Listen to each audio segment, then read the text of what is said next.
Welcome back, everyone. Every Sunday, Pat Sullivan from Sullivan Hardware and Garden gives us some great advice for do-it-yourself home improvements.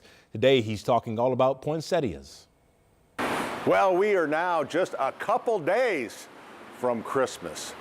So maybe you still have a little shopping to do. You know, there's always that last person that maybe you pick up a plant for. I'm actually standing in kind of part of our greenhouse, obviously, and I was looking at some things that kind of make me laugh, because garden art is like for that loved one, you know, a stack of rocks. How about that?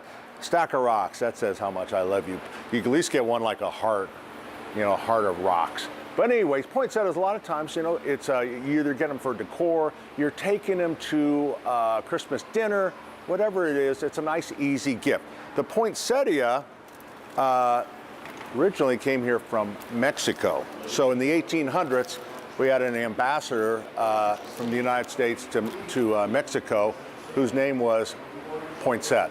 Yes, and he was fascinated by the poinsettia and actually brought them back to Texas, and then they just became really popular. So and there's always questions about how, you know, how do I keep it? Well, here's the thing. First of all, just the care of the poinsettia.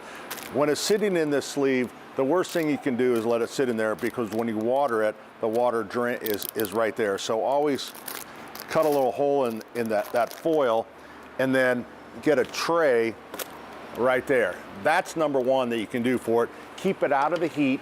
Don't have it sitting on top of you know, like a real drafty area, because they are pretty sensitive. So, but once you have it, you don't fertilize it. You can let it, you know, keep it as long as you want to keep it. A lot of people will just trash them. But in the spring, you can actually take them outside. You would put them in, and that's when in the spring, you'd start to fertilize them a little bit. You would put them in kind of a shaded to part sun area till they acclimated, and then you can actually put them, but it's just a nice green foliage plant that does well in the shade. Then if you really want to do it and you want to make it color it back up for fun, around September, I think 23rd, they say, it needs 16 hours of dark. So you'd either put it in a closet, bring it out for 8 hours, or you could literally put a box over the top of it.